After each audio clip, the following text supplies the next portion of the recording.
all swift and rain falling. Going to see a movie called Condemned.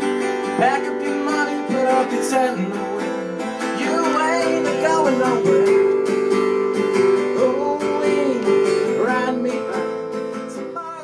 It's just one of those things that, like, you gotta follow your gut, and I didn't want to look back in 20, 30 years and say I wish I did when I was younger, because, you know, I'm young, I want to have fun, I want to do what my heart tells me to do. I don't want to, you know, have a 9 to 5 and wish I was doing something else and just be miserable my whole life. So I moved in early September, and it's been great. We just got hit by that flood, so that was kind of catastrophic to everybody down there. I know I lost a lot, and I know a lot of friends that lost a lot, but other than that, it's good. It's a weird town. You know, country music kind of lost its soul, so it's, you know, people are trying new things, and some people are just playing the same 4 Tears in My Beers cowboy songs that they've been doing for the past 30 years, and, you know. But it's a weird, cliquey town, which I didn't expect. But it's definitely fun, and I think I'm finally, like, breaking into it and going about music the right way. It took me a little while, I was stumbling, but I think I'm on my feet again. Sky that cries and a bird that flies, a fish that walks and a dog that talks. Oh, ride me high. Tomorrow's the day that my brides are gonna come. Oh, I got out. Yeah, hours before. I was shooting a wedding with a friend, and I was supposed to leave to come here on the 1st. But people were saying it's going to rain, stay till the 2nd, and I just left that night. Someone told me just leave. So I left that night, and literally, you know, it took me 2 hours to get out of the rain. Right when I got out, I got a call at about 9 in the morning the next day saying, hey man, I got 6 feet of water in my basement, you know. So it hit pretty quick, and if I had stayed, I would have missed about 3 gigs that I had up here. So it was a good thing I left when I did.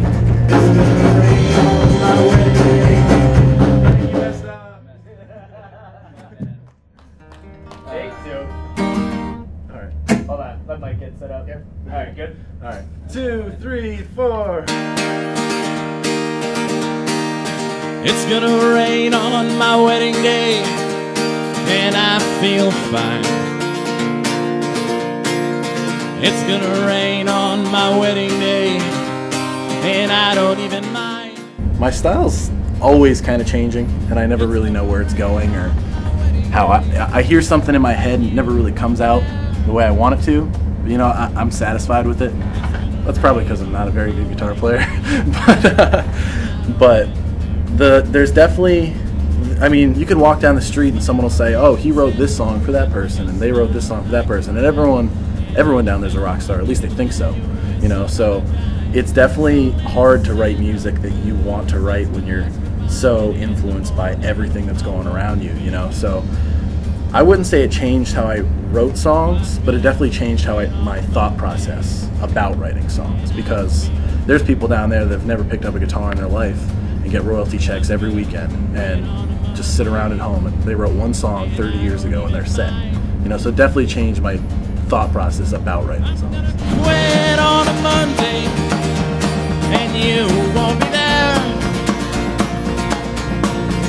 I'm gonna quit next Monday, and I don't even care. 'Cause when it rains it pours, and when you smile. I grew up a punk rock kid, and I was just young and stupid for no reason, angry at nothing, just like all punk rock kids are. And one day I heard the song Like a Rolling Stone, and it just, the next day went out, bought a guitar, bought a harmonica, changed my life completely. And the transition from punk to folk was real easy for me because they're just both so honest, and they do and say what they want because that's how they feel at that second. And I found folk was very, very similar to that way, you know. So even with a lot of, you know, early punk bands played 3 chords.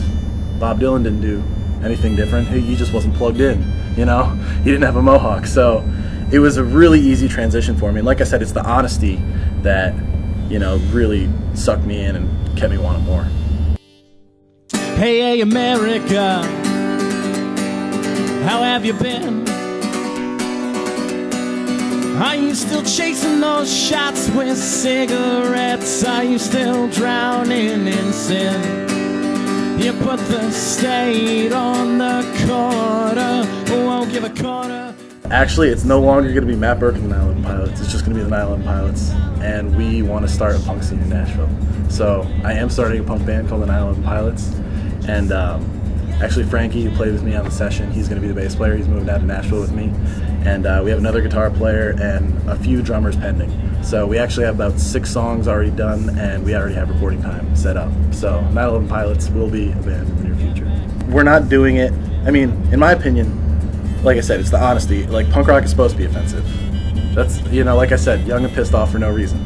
But at the same time, we're going at it, we're not telling anybody why we're doing it. We're not saying we support that.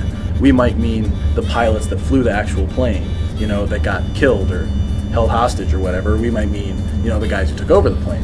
It's all in how you look at things, and that's what we want it to be about. With any song, you know, you can hear, you know, Masters of War by Bob Dylan, and 25 years ago, it meant something completely different than it is now. You have to look at something, and that's what I want people to see with my music. Like a song like Kill or Be Killed. Like, people are going to say that's anti-Obama. That's not why I wrote it that way. I just saw things a certain way, and I wrote about how I felt.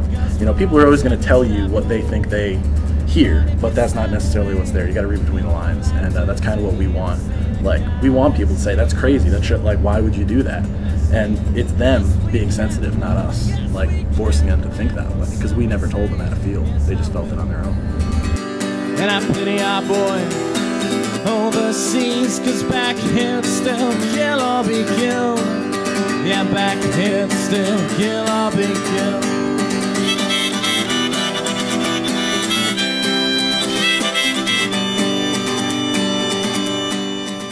I've been called cubicle punk rock by friends, and not sure if that's what I want to be, and I don't really care, because like I said, it's all about how I see, but most people are calling it folk punk, and that's cool. Some people are just calling it alt folk and harder folk, edgy folk, and I'm fine with any of that, because call it what you will, it's not going to change the sound. I mean, you can call me pop for all you care. It doesn't change the sound, it doesn't change how I feel about my songs. And how I fit in, it's different for sure, because, you know, I'm not, like I said, I'm not going up there and singing the same 4 cowboy songs that I've been singing for 35 years. I'm going up there at 21 singing songs about what's happening now, and, you know, having a few beers and saying what I want to say regardless of what people are going to think. And some people eat it up, and some people, you know, try to get me off stage as fast as they can, but I'm doing what I want because I want to, and it feels right for me.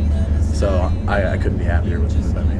Even that 2 wrongs will make a right, so now I'm calling out to my heroes. Oh, did I make you proud? Oh, did I play these chords right? Am I singing too loud?